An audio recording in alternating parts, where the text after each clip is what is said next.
Allô, allô, allô, allô, allô. Allô, allô, mbote na bino, journée malamu, côté na biso koto yo mulunge lelo vraiment. Journal lelo zaki mulunge mambu le salaki mako beta mais journée zaki toko mbote na bino bisika bozali MKTV Pro Madika longo le bataye no apembe le plan yaba. Zone qui sous kata MKTV Pro to pesa bino na détail ya mambu jole na kata mpoka biso ya DC. Ilo kama kasi. Dans MKTV Pro pour la première fois, n'hésitez pas à s'abonner pour ça vraiment bien. Donc on est carrément on a des la mission à Makamulaki, la catapulta RDC, tout le monde vraiment le détermination il y a population, il y a peu de Congolais, babini belé, vraiment belé pour nous riposter contre la nomination il y a Monsieur Rosa, comme on est dans le temps voté, riposter contre la nomination dans la tête il y a Séni. Et puis comme Golé à la kisi que non nae etikali non et ko changer té alors to c'est la décision ni bateau ba koyela biso soki ba ko longolaye ou bien soki bango ba ko longolaye té yemoko message ko ça nde saza technicien a moni déjà réaction ya peuple tamboli pour na plus de 10 millions d'habitants de population, plus de 10 millions de Congolais kaka na ville à Kinshasa babimi pour na riposter contre eux donc ceux qui a le mouté c'est kaza ya kolokama c'est que balokale vraiment faut alonga pour son wana ya bato belé babimi pour na yo vraiment yo moko donc au monde a route neno ba de travailler te jamais ko forcer nature au travail même à l'est au vanda na bidon au travail neni bato ja balinga yote bato ja batal ici attention ya mabe bozana ngo pour na ba prochaine élection batie wana pour prochaine élection ozongisa Kabila na pouvoir ina na éviter Kabila az étranger na mboka Toboïté Félix Tshisekedi a signé un contrat na Kabila mais pour le moment toza posa Rwanda zonga soute baza déjà na mboka toza kana na posa to éliminer bango totalement ba longwa batikela biso bana mboka to banda ko bunda pona développement ya mboka na biso pour to banda ko bunda pona pouvoir ya mboka na biso étranger faut longwa complètement na Congo bato FF soge FCC na ba bato IDPS na ba o na bango tout bazaba na Congo mais problème na biso ça étranger on a za tête ya FCC o diriger ba Rwanda ba Tanzanie ba o na ba diriger politique congolaise de to na posa na bango te soki bango ba kei après to kozonga to vani na mesa to sali to sololi to sali ba masolo mais to ko ba no solo na ba étranger c'est impossible to solo na ba étranger ba o dominer biso. Alors, FCC, FCC, na conscience, ba mitya na place à Congolais. Balata te baza ba congolaise. Basale la nationalité na bango congolaise parce que mitolo na bango ekuna na mabele ya Congo. Basale la kaka ngo problème na bango ya mwana basale la ki congolais ki nationalité na bango congolaise. Balongola mupaya kende. Bango bakotika dovandi to boy bango te tant que ba politicien mais to boy comportement na bango o baza na ngo wana ya ko supporter ba étranger na kati ya politique congolaise ezalaka te na mboka nini yo mona étranger a kende ko za la tête ya politique ya mboka moko kenda ta na Rwanda zo mona ba congolais baza en tête ya politique ya rwandaise ou bien ba congolais bazalaka na politique rwandaise bazalité OK na Uganda bazalité OK ezalaka te mais bilo wana ezozalaka na peuple congolais ndenge ezozalaka na RDC ponani parce que soi-disant honorable bato wana bazotalaka bamabumu na bango bazotalaka bafamille na bango bazotalaka babien na bango personnel yango wana baoloba oui ça suffit naza na Kabila azopesanga mbongo bien naza kitoko na ndako naza na bandako nanga naza na bana na bazotanga na poto nazangaka lipa te nalelaka te donc ça suffit amonika yango wana ça suffit amour ya mboka eza amour patriotique ezali te toza na mposa bato baa na amour ya mboka bato oyo baza na amour ya mboka Tshisekedi tolongola na biso ye akokende na ye kutu aza même pas politicien aza politicien te oyebi bien ayebi aza même pas une expérience moko politique soki aza wana juste parce que papa na ye abunda mpona Congo nde aza na esika wana na parti ya président parti ya IDPS mais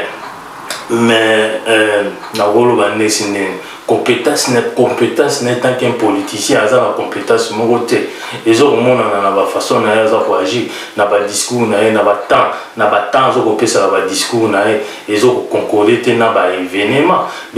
ko le cas déjà kala ya ko pesa discours après discours par rapport à un événement discours faut pesa par discours par rapport à un événement il faut pesa on attend réel tant événement zo ko sala mbalama au président de la République au la qui mais concrètement non événement par exemple les belé makambu ya occupation ya site qui veut ya Goma kuna na est kuna ma occupation ya ba Zambie ba Tanzanie atikala jamais bolobela c'est-à-dire azana manque de compétence ya qui politicien azana ngote de comprendre déjà quelque part na ba membre ya parti ya IDPS ba ebi ki azawana ma compétence et qualité. Mais souci na biso nde toza na posa étranger za na suku na tete mboka na te to vanja na étranger 18 ans na mboka na to moni ba bêtise to moni même pas construction moko ya bien ça na rata mboka na combien de discours na 18 ans président wana Kabila Joseph Kabila Kabange so Kabange na 18 ans combien de discours sali na mboka na combien de discours annoncés vers la population congolaise bino batu ya FCC boye bi ba nombre de discours à ça li bo mi pe sa réponse les ambassades du temps monsieur Mutoko la Kabila a azo dominer la bino ba son disant ba super intelligente l'intelligent personne ba super intelligent ba super qualifié Mutoko Kabila azo dominer bino pas azo pe sa bino ba mbongo ba miette ya pe sa bino ba miette bino bo kansa ba mbongo fallait bozo ya mwana soki le bolongo le bino mo bozu contrôle total contrôle 100% ya mboka na Congo au monde que bambongo wana bozongo ba double et puis bozaka bambongo wana ka te bojongo pe population aza pe à l'aise aza libre azo ozanga liberté azo santé ya bato bongi éducation bongi mamno se kozala calme mais soki botiki étranger ya ko bongisa mboka ta étranger jamais otika ya bongisa mboka na jamais et pas ya ka pillage ko tibino na liga corruption nenga sali et le Kabila sali a appuyé à Zuba Congolais à côté de la ligue à corruption. Il y a un peu ceux qui commis na pouvoir les arabes maroïba les arabes mamsalati les arabes bokoti au bandaroïba au yazu ya kabi au yazu a sombi lupanga sombi voiture 5 qui va nommer pas son babilo belé na maramoko. Ce n'est pas ça la politique. Mes frères, beaux à la nation, ce n'est pas ça la politique. Yozo lingaba nommé président ya CENI juste pour faire passer étranger sur le pouvoir, ce n'est pas ça. Ce n'est pas ça la qualité de la bibliothèque intellectuelle quand même. Bomitika laisser, bomitika utiliser facilement beauté. Ça c'est quel genre d'autorité tout ça là on a Katamboka. Le lot réaction il y a population. Oui, il y a une différence entre vérité et réalité. Autrement le lot na mboka oyo esami lelo na mokolo ya jeudi le 9 juillet 2020 eza réalité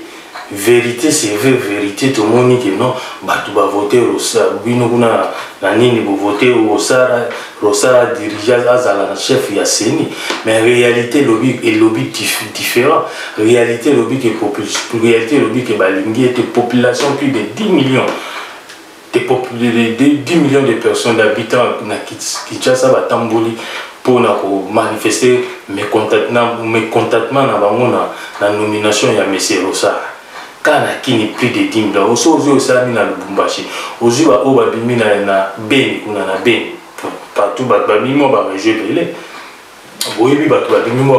ba région belé babimi batamboli mo ba région ebelé vraiment mais toujours au monde bozo sala sembla lokola bomoni makambo zo koleka na mboka te eloko ezo sala nde pasi nde ya mwana eloko ezo sala pasi ya mwana tomoni na beni bato babimi pe basali manifestation wana contre nomination ya monsieur Rosa balingi ete mboka belingi ete bolingi bato base manifester na façon nini pour vous comprendre que bato wana balingi quelques militants de Liudi interpellés avant le début effectif de la marche. Les éléments de la police en train d'interpeller les manifestants anti-Malonda à Goma. Droit d'auteur Bageni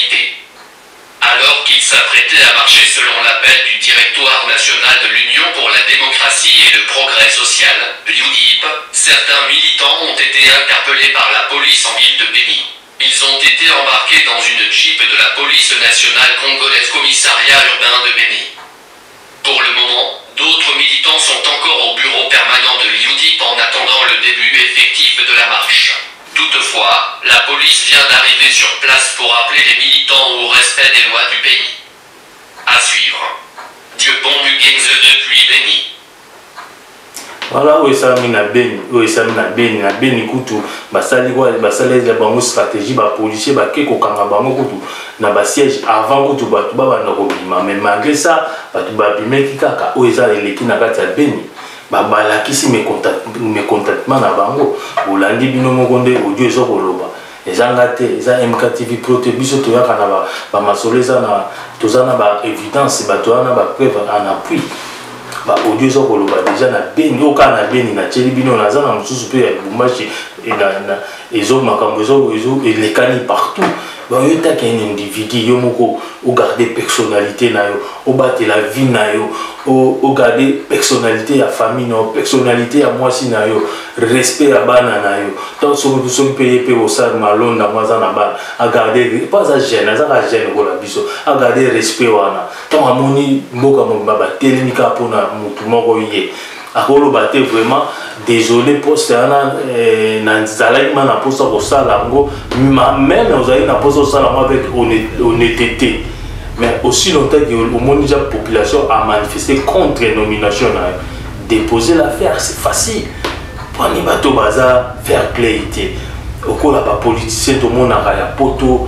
il y a des pays où soit moni déjà que masse population va marcher contre eux sans pour autant à gâcher personnalité, à gâcher qui bon moto nae, à gâcher valeur nae, au monde a émoga à lobby, à koleka na TV, à lobby à démissionner, à tiginer moussala. Pour nous démissionner, c'est rare au lobby autant qu'il est au lobby style. Ça peut se justifier, tout peut ça peut raison. Malgré ça, ma journée, c'est peu bon le cabas, tout nous va question, ma journée, c'est pas ça. Coûte un peu ni, bah tout nous va question. Vous êtes obligé à répondre aux journalistes. C'est ce que le monsieur Rossard et Malonda, c'est ce qu'il doit faire. C'est démissionner, quitter le poste et ne pas travailler. Au lieu que le échelon, malembe population. Ce qui besoin de me comprendre, la nature ne vous enseigne pas. Nature, il y a malembe population. Population comme a teti ton dirigeant corrompu, on peut se voir population comme a teti et là qui c'est déjà le qui si marche na bino ou écoute que ça marche déjà ça contre article 63 64 pardon il y a constitution ça beaucoup qui ça peut comme les marche ça contre article 64 il y a constitution population azara obligé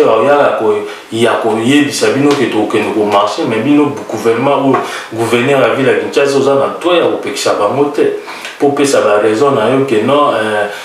nini au état d'urgence confinement respect ya distanciation cause à la tête n'importe quoi pour inaugurer les 30 juin pour inaugurer l'hôpital tout le monde est pour ça le respect à distanciation beaucoup ça la vote na bino na parlement pour déboulonner Kabundi tout le monde est pour ça la distanciation les seuls pays na mboka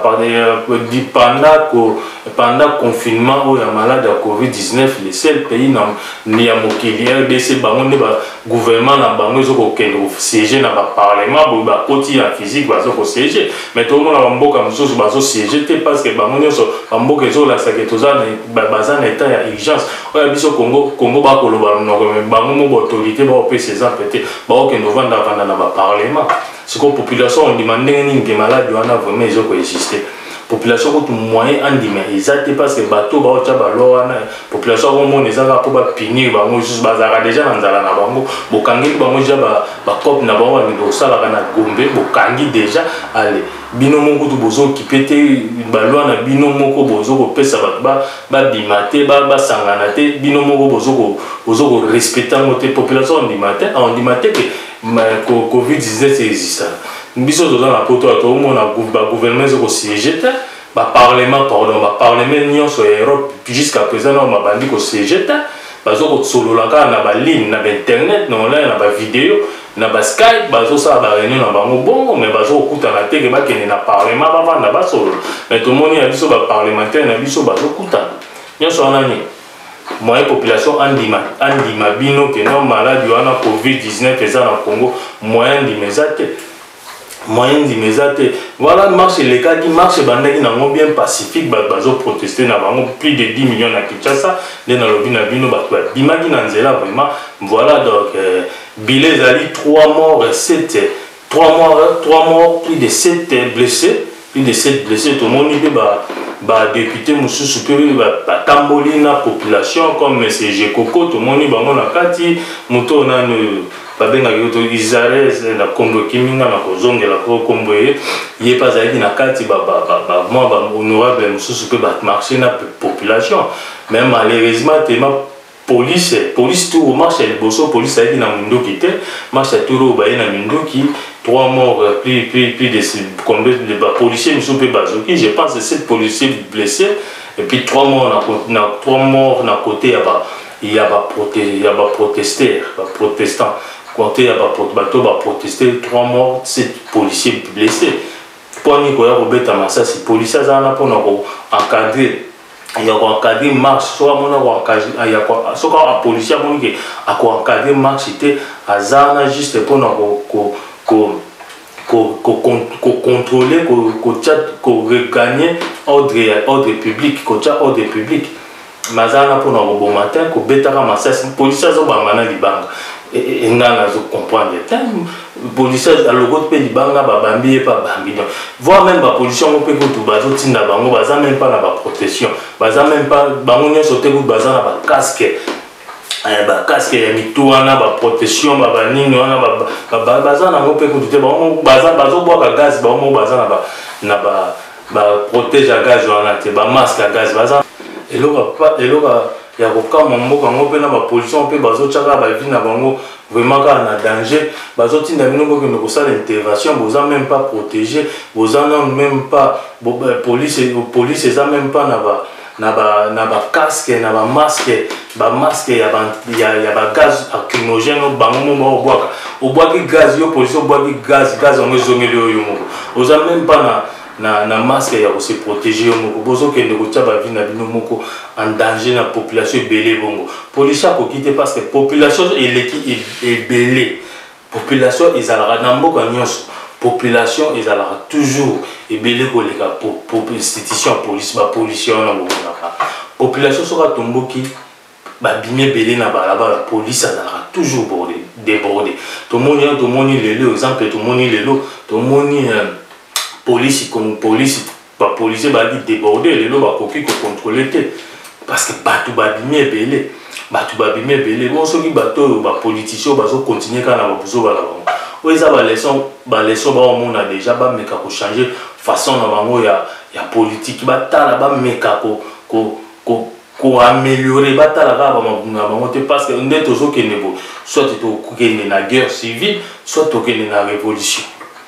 ndeto ke nebo oui bien sûr population mikoeza kaka abimi azonginda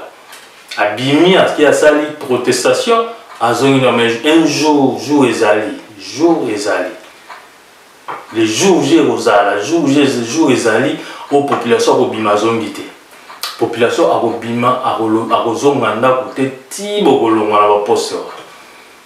révolution française ou la révolution française ebanda pe ka bon abimaka azongi jour bazwaki décision population abima bazonga te place révolution française ebanda ka yango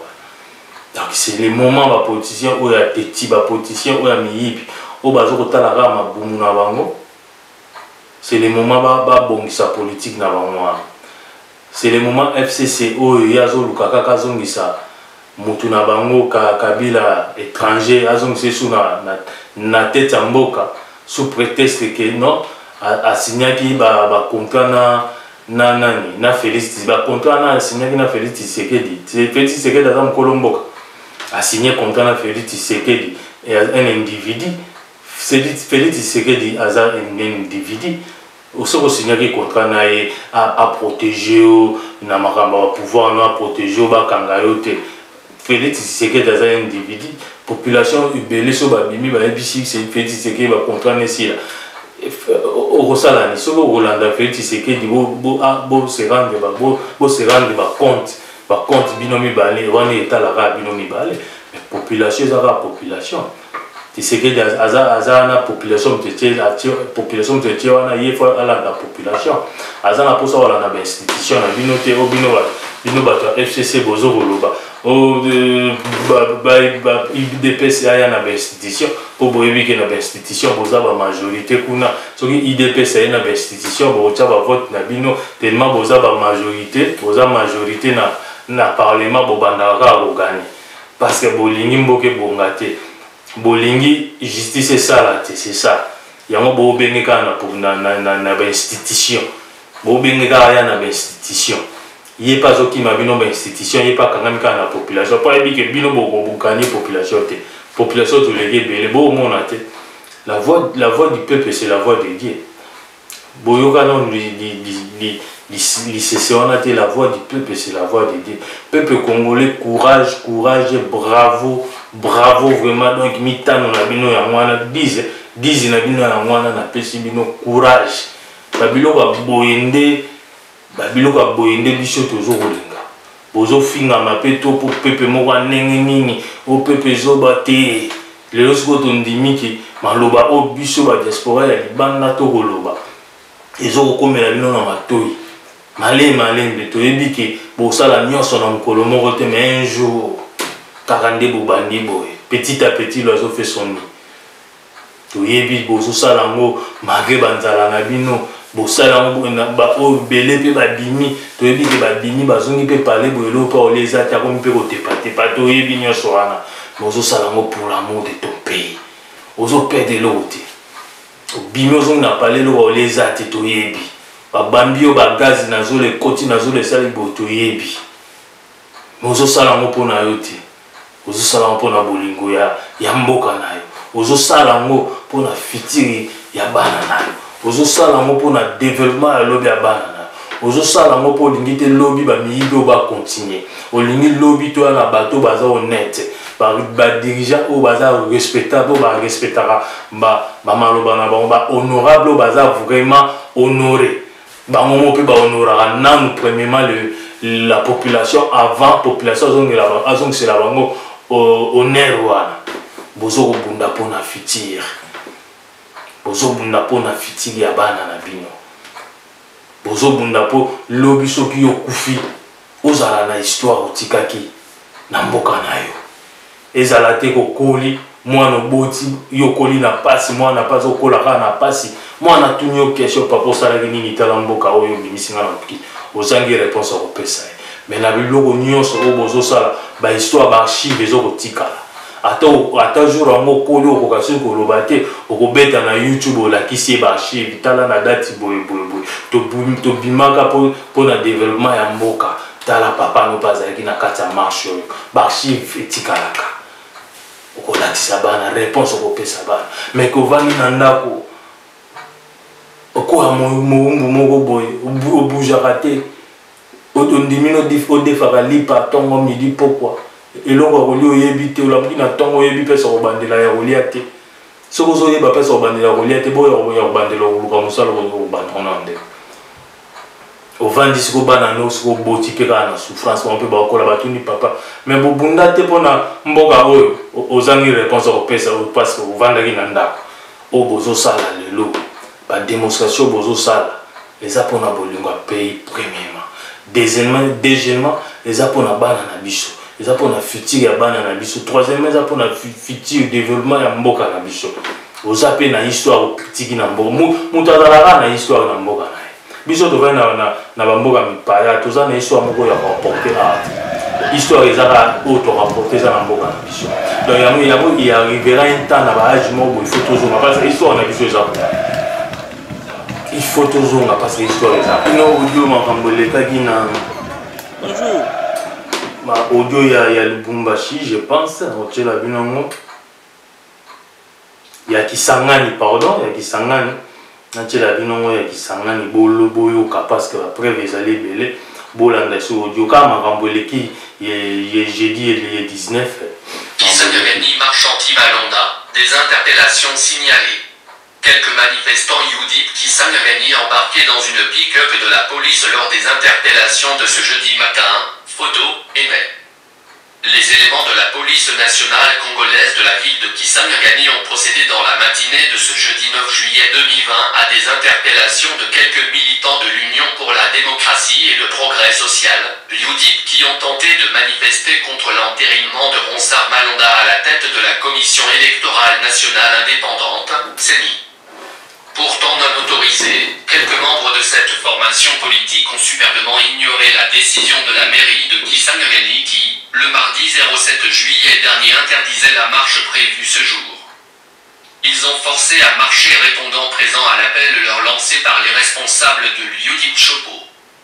Au cours de cette procession, plusieurs interpellations des manifestants par les éléments de la police nationale congolaise ont été enregistrées notamment aux alentours du rond-point à Kinon, loin du marché central de Kisangani.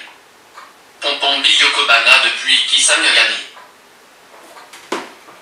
Voilà, donc on est peu zaki na Kisangani. El boso na tshela bino zaki na Beni.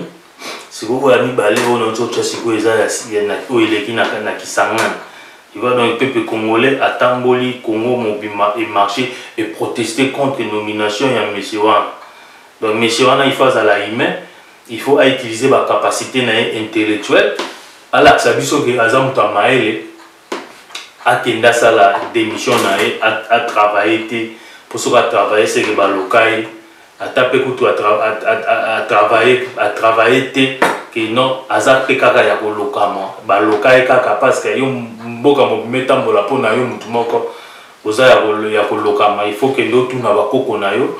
otuna maman abota yo mais juste maman ndenge nini na mutu moko RDC mo mbetele mika po ba pesinga poste ya osala sege na lokami soki kutu mutu mundele angeko kende ko se pendre a chesinga na kingo akia se pendre soki singa na kingo ezali mo musala makasi. Ok, quand on a 20e niveau étage, ça dit que c'est vraiment un bon abamania pour y donc et là peut te recommander na ya mwana à démissionner soit mon azana courage à démissionner à se pendre soit mon azana courage à se pendre à luki ata d'habiter sur la quinte aux arabes 15e niveau c'est si il faut ça là ata da 10e ami Bouaki à Kouyi et kozala bien donc parce que aza ko lokama yo mutu moko pour juste répondre à mon nomination na yo populaire mboka mobetelemi au cause 3 morts 7 blessés bobo akeli bato ba gaz lacrymogène au binomo bato ba robwa kango baza même pas protégé na bango moko ju bango passe nyonso na ezo mona naka mboka moko ya passe mboka moko yo ki bakipaka même pas na bato ba protéger bango bato baotinda na nzela po bakende kotya ordre public baokipe baote baza même pas équipé mitukana oyo basombeli bango ya bapolisi na kala mingi te awa bapiese nango ebebe evanda nango wana na bastation ya polisi na bastation ya polisi maintenance nango ekozala te bakozanga yango kala mingi te lo topesa yango kaka temps parce que toyebi mboka na ndenge fonctionne basombeli bino eloko ya sika basombeli yo mais maintenance nango ekozala te yo osombi yango pusi kaka ti ebebi ape botiki yango po maintenance nango ezalaka te donc toyebi mboka wana toyebi biloko ebele donc basala ya bien mais tellement maintenance ezalaka te babiloko nyonso ekoma ya kopola toyebi ndenge mboka wana vraiment ndenge etambolaka nde na oteya bino kaka mateya kaka ya mboka na biso nde ezalaka Madika Lombole batailleur noir la voix qui crie dans le silence du désert mabango ndamba telemisi po elobela bino epesa bino ba message biso ba oyo yango to olobela bino chaque fois to salela bino vidéo to pesa bino ba information na temps réel ba information tali mboka ba façon biso to contribuer pour na bitumba pe ya mboka eza oyo to koloba oyo ba façon ya koteya oyo to teya oyo eza ba prédication to pesa eza ba message to pesa na jeunesse parce que ngamo pe je suis encore jeune très jeune donc non mérité pe ba non mérité pe ba diamant mboka na biso non mérité pe makambo belé ba richesse mboka na biso malgré tout toujours vivre na libanda mboka mais souci ezaka ya mboka ndeka na babolingo tolobaka loin des yeux près du cœur, loin des yeux près du cœur. Donc mboka ezaka na matato baluka na kende bometon na kende na mboka na nga Congo tolelaka na bino ensemble bakinois. Nous plairons ensemble. Po to bana na tokola na toyebi ba souffrance totika wana. Kobima na biso koya na bamboka bapaya oyo eza na ba raison. Donc ba raison na déjà comme mona ba prédication na ba matériau to te na ba information to pesa bino en temps réel. Na ko fungola bino ba vérité to pesa ba biloko to pesa bino. So que c'est bimi to bomba te to popola kala donc so que c'est bimi moi to zo c'est ça te pour c'est bimi ta vidéo c'est leki donc to leki to changer page to zo ngela sous matin to changer page donc to zo loba to zo ko avancer to zo loba to tikala te ba message wana donc bon négliger bisoté bon dénigrer bisoté ba o to loba bon dénigrer bisoté na mamtolo ba to ze belé to loba mabanga nzamba telimisi non mabanga nzamba telimisi loba et puis ça va message ba biso ba o les voix qui crient dans le silence du désert m'a dit quand les batailles noires donc tout le monde a dit mamboleki et belé na mboka na biso et ça li va passer parce que tout le monde une vidéo mususu na moni Jekoko à se retrouver vraiment dans embuscade ya ba gaz lacrymogène et là moni moi vidéo pour la vidéo mususu c'est chami na YouTube mabenga na zoki moi compte étant na YouTube na nga koto na habité que si moi pas de technique et ça la menga na moya na jui vraiment accès à pour publier vidéo ten mais na za na ba vidéo na meki ko sala na comprendre que YouTube na nga koto eza moi na ba nyongi ba jusqu'à demain peut-être Dieu va faire grâce pour arranger pas de technique wana bozo ba vidéo na bino na bi ke ko ya mo na retard mais na sala mais fort bozo information eza na temps eza na à la ligne eza na la page Bogota lango boko sepela dans mon nina na marche wana Jekoko a se retrouver dans embuscade ya ba gaz lacrymogène ya na ba moni Jekoko a se retrouver dans embuscade ya ba gaz lacrymogène wana vraiment donc la bête ba gaz est tombé juste parce que ça allait te mes allait belé à respirer ba milinga non mais paraît-il que dans la vidéo il paraît que non ça déjà bien à l'écart mais façon façon ça les liens dans mon vidéo on tu faut peut-être tu base un peu traîner la technique mususu tango toujours s'engager na ba démonstration pour na ba protestation auto yebi que oui quoi arriver na ba contre protestation il faut tous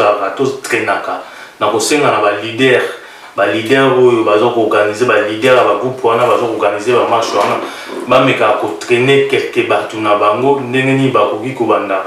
ko sala ba soins préliminaires na ba ka oyo muta se retrouver ba ka onde si Jekoko se retrouver ki na mwana a respirer ba milinga wana ndenge ni batu ba ko sala pona ko sala ba soins préliminaires avant secourir parce que to pe de ka mutu boy na manque ya savoir-faire na manque ya savoir-faire koyeba eloko ko sala te to perdre pe ka mutu nesika oyo akokaki ko kufa te mutu akufi donc il faut ba traîner ndenge ba ko bando sala mutu na bakana mutu azo perdre conscience bon entouré te mutu azo perdre conscience oyebi eloko ko sala te ko simba ete donc il faut oser la traîner so oser traîner oyebi lo nyo sala oyebi te ko simba te zala c'est écarté longola pembe na mutu wana tika mutu wana a respirer kozala tout ko kanga mpepe ko tate tient na position moko ya bien ba position za pesa mutema mutema ya libolali c'est na position na bien matisi boyema ofungolo monoko aza bo fungole ba tio ya respiration oyo mpepe meka kokota azo respirer so bo moni azo kokate bo sali ba système à réanimation na binomo o sala so tozana ba pareil ya ba en français to benga ngo ba réfrigérateur je pense réfrigérateur mais en français ça fait dans le mot français na bien ça réfrigérateur pareil on est là il y a choc wana zo mutu il y a réanimation on réfrigérateur il y a nanga to benga bilowa ba yebi ba yebi no lo comme on est kiminga mais na yebi lo no ba pareil on a la poto ezaka na ba compagnie nyonso eza déjà ezaka loi na compagnie nyonso ko ezala et puis quelques membres ya o basala na chaque compagnie o ba pareil na quelques na bango bazaka traîner ba onde bazala wana so di na ka ya problème on est il y a quand même piqué crise on est bêtise à biloko wana mais majorité na on peut basager traîner premier soin avoir au secourir ni na réanimation au finir boyozo pomper 33 fois tout bando les capés na TV tout ça va rester biloko wana les exercices wana tout les qui s'appelle la vidéo wana pour te belé ba kelo ni ba osala ezaka na kaya ya marché te ezape na kaya ke kokuta na ope na ndako mutanda na bino mambo no moka famille vanda nebo akoya zo respirer sur te oyi ba ndenge osala ba premier soin avant secourir ya pa na l'état oyi ba ndenge ya osala ba premier avant même que nene na hôpital boza la sûr que mutwana à reprendre conscience bien mutwana a commis déjà pour respirer avant bon memaye na nini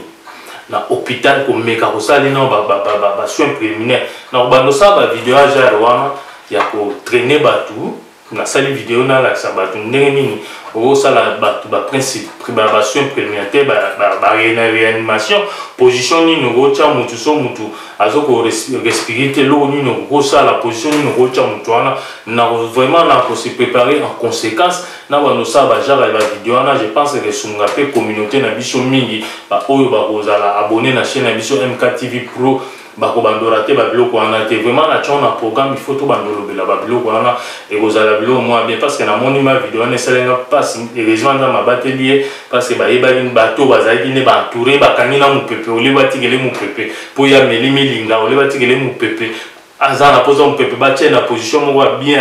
ya ko se recovery bango ba tient sous bonne déjà bonne ko bomai donc les abere faut ya batute batu so ba traîner te on salaka na condamné mutu moko te na fini pe mutu moko zo ba te na likambo wana biso pe ba o pe toza ki traîner pour to yeba ndenge nini osala ba soins préliminaires avant secouraya soko moni oza confortable ya osala yango atoza traîner mais balobaka toujours na biso tomba toza ki ba traîner ba tant toza ki traîner pour na parcours wana oza traîner mais ba oloba no ezo dépendre ke na confortabilité dans chose confortable mungo ou appliquer mais so mungo kate o jano pour courage wana osala mote o laisser tiki muto na courage na o bengi kaka secours ba numéro secours za rebelle ba ya pe mona mbango par rapport ya mboka na biso kuna Congo là ça se comprend déjà moi musika voilà donc so moni okokate ou même ba lo banoko atia mutu na position moko ya bien oyi permettre mu pepe kota pour le temps secours aya kosala ba biloko wana mais so moni kosala pe ba premier soin osali so pe nzamba so mutu na reprendre conscience et ça rappelle au moko bénéfice ya batu nyonso surtout et kosala eloko moko bien na pona ko bando préparer ba vidéo marqué wana na ko tchango na chaîne Abino MK TV, abonnez-vous vraiment massivement parce que babilo wana nde to komi na poste sikoyo batu ebele bazwa connaissance wana na mokito se complétaka. Ne vous inquiétez même pas. Ngamo pe na website bino na yebi wana ma musu pe bino boyebi nga na habité. Je senga pe bino pe boyebi o nga na habité bo bwa kelinga na landa pe bino bo ba babilo mususu bo na kanga oro na eba yango te. Na landi pe je na biso mo akini pe lobi yango abeti mo ba proverbe mon en français puis na kanya bon bien mon na kanya ngo pe donc on se complète quoi plus yo yebi muninga yebi to la kisi donc bon vice versa hein yango nde sala la développement yango mona etambo sa compagnie kolo compagnie azala na ye na compagnie surtout zala na kolo compagnie mais kolo compagnie so aza kolo compagnie ni ngolo bateka ayebi ma munyo se de ba na compagnie wana ba travailler na pe ba ko ajouter ba connaissance mususu au kolo compagnie a éviter yango sala avancement ya compagnie ba connaissance wana yango MK TV Pro azape na posa ba connaissance wana ensemble ba connaissance na bino tant besoin na ba idée na bino besoin contacter MK TV Pro besoin ko komara na email wana to ça ba idée na bino wana to développer ba solo mais vraiment je vous promets avec le temps pas avec le temps peut-être ça sera bientôt là na ko banda déjà ko publier ba vidéo ya ndenge ni to ko banda ko kipe mutu na ba première soin et ko sala bien les idées na lobi te ezaka idée na ba to pesi ba sala ngo menga pe soki na ko sala pe parmi bato balancer ba vidéo bongo ezala pe kaka lipangole uta pona nzambe na oba Rolanda biso quoi. MKTV pour les batailles non m'a dit Kalombo la voix qui crie dans les silences du désert tozonga na sujet na bino na bois que la bino vidéo pardon audio mususu nazana ngo awa bino bolanda rande makambo zo koleka makambo leka na ki makambo belezo koleka courage vraiment bravo coup de chapeau na bande na biso ba massa ba camarade ba noko ba yaya ba papa ba maman ba sœur la petite sœur, la belle fille, les beaux garçons, bino tout, bolongo la qui beauté na bino, bolongo qui orgueil na bino, bokei bondimi bo pakola mateka na elongi, mateka to bige bo pakola na lipe mais bo botchamo na elongi. Pour na cause moko ya mboka pour na bitumba mboka vraiment merci mingi pour na bino. Tozonga to na balance no audio moko suka peut-être ko clôturer na audio na et ça. Na lo audio na suka o na bois que la bino no Kivu. Bah, audio na biso ya voilà.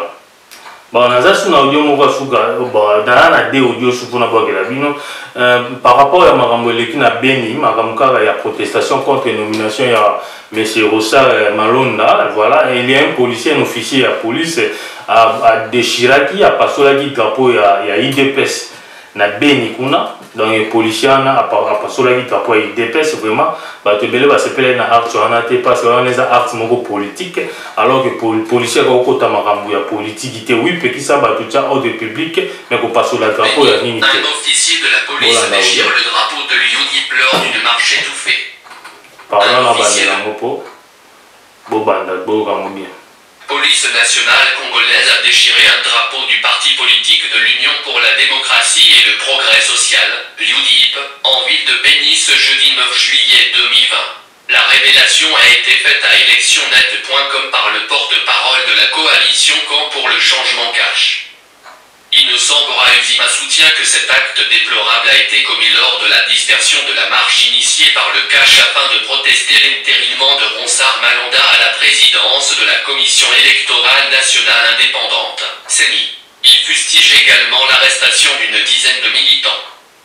Un commandant de la police qui déchire le drapeau de l'UDIP comme si l'UDIP était son ennemi juré. On n'a pas besoin des officiers politiques dans l'armée comme dans la police. La loi dit la police encadre la manifestation. Nous avons été déçus par le comportement du lieutenant-colonel du groupe mobile d'intervention, Gimi qui s'est comporté plus que les combattants, déplore-t-il à électionnet.com.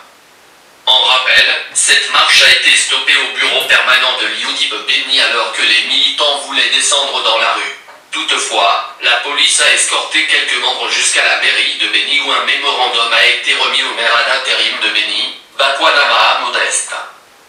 Dieu bon Mugenze depuis Beni. Voilà, on a balancé sur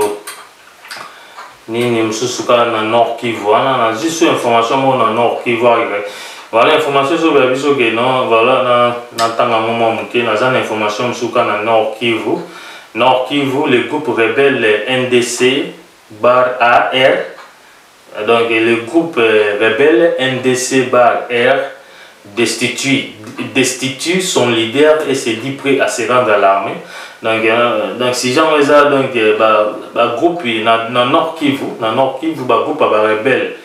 NDCR na été sur les mots ni bolimbisa donc longoli leader na bango alors militaire batikali balobi baza prêt pour rejoindre l'armée congolaise donc voilà en tant que moi message on mon qui awa les mouvements politiques militaires Ndouma défense pardon na bandela pour na ça m'a bien. Les mouvements politiques ou militaires Douma Defense of Congo. Oh, en anglais, pardon. Voilà. NDC Renova a destitué le général autoproclamé Chimarai Mouiza, guidon du poste de commandant. Pardon, tout bande là, s'il vous plaît, bon, ligne simplement pour dans zone vraiment lire moi bien parce que le message on a autant nango ba tout ba yo kango bazala vraiment ba comprendre l'oni na autant ça la moi peu bien bon ça le ligne ça to va moi mboka ya ange moi mingi ange koti moi mingi français ya kotanga to motanga on a lire ange mais tout ça l'effort ba nyonso ba comprendre le message yo mais ils ont internet Ce qui est dans le site internet au monde déjà, et ça déjà, parce que aux hommes, voilà. Les mouvements politico-militaires Douma Defense of Congo, NDC, Renova, a destitué le général autoproclamé Chimirai Mouissa, guidon du poste de commandant en chef de ce mouvement rebelle. Actif dans le Walikale, Massissi, Lubero et une partie de Rutshuru au nord Kivu. Dans un communiqué officiel de ce mouvement, dont une copie parvenue à electionnet.com ce jeudi 9 juillet 2020, il est reproché à Guidon Chimare Mouissa un comportement déviationniste à l'endroit des idéaux d'une NDC rénovée, lesquels idéaux donnent un sens à la lutte menée contre les génocidaires rwandais. Et afin l'on reproche à ce général autoproclamé des violations graves du droit international, humanitaire et des droits humains, lesquelles violations lui ont coûté des sanctions du Conseil de sécurité des Nations Unies en date du 1er janvier 2018 et un mandat d'arrêt de la Cour militaire opérationnelle du Nord Kivu en 2019. Par ailleurs, ce même communiqué renseigne que c'est désormais Biara Chou, ancien numéro 2 qui a pris la commande du NDC Renova, secondé par Fidel Mapenzi comme commandant second chargé des opérations et des renseignements, et Deyo Parania, commandant second chargé des questions administratives et logistiques. Cependant, le NDC Renova réitère sa volonté de déposer les armes et de quitter la brousse le plus tôt, tout en espérant que le gouvernement tiendra compte de son nouveau cachet de charges. Enfin, le NDC Renova sollicite la communauté nationale et internationale de soutenir et s'approprier la démarche visant à restaurer la paix et l'autorité de l'État à l'est de la République démocratique du Congo particulièrement et dans la sous-région des Grands Lacs et générale. Et demande à la population se trouvant dans la zone sous son contrôle de rester calme, unie et de faire confiance au président de la République, Félix Antoine Tshisekedi, qui prône la paix et l'unité du pays. Voilà les informations. Les rebelles basés au sein de la région de l'armée nationale. Audio. Nord Kivu, le groupe rebelle NDCR destitue son leader et se dit prêt à se rendre à l'armée. Le mouvement politico-militaire Ndouma Defense of Congo, NDC rénové, a destitué le général autoproclamé Chimire Mouissa, guidon du poste de commandant en chef de ce mouvement rebelle, actif dans le Walikale, Massissi, Lubero et une partie de Rutshuru, au nord Kivu. Dans un communiqué officiel de ce mouvement, dont une copie parvenue à electionnet.com ce jeudi 9 juillet 2020, il est reproché à Guidon Chimire Mouissa un comportement déviationniste à l'endroit des idéaux du NDC rénové, lesquels idéaux donnent un sens à la lutte menée contre les génocidaires rwandais FDLR. Et, enfin, l'on reproche à ce général autoproclamé des violations graves du droit international humanitaire et droits humains, lesquelles violations lui ont coûté des sanctions du Conseil de sécurité des Nations Unies en date du 1er janvier 2018 et un mandat d'arrêt de la Cour militaire opérationnelle du Nord Kivu en 2019. Ce même communiqué renseigne que c'est désormais Bouira Chou, ancien numéro 2, qui a pris la commande du NDC rénové, secondé par Fidel Mapenzi, comme commandant second chargé des opérations et renseignements, et Deyo Parania, commandant second chargé des questions administratives et logistiques. Cependant, le NDC rénové réitère sa volonté de déposer les armes et de quitter la brousse le plus tôt, tout en espérant que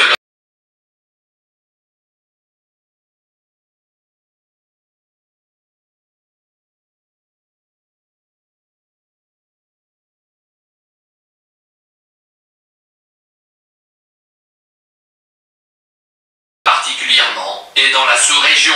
des Grands Lacs et générale. Et demande à la population se trouvant dans la zone sous son contrôle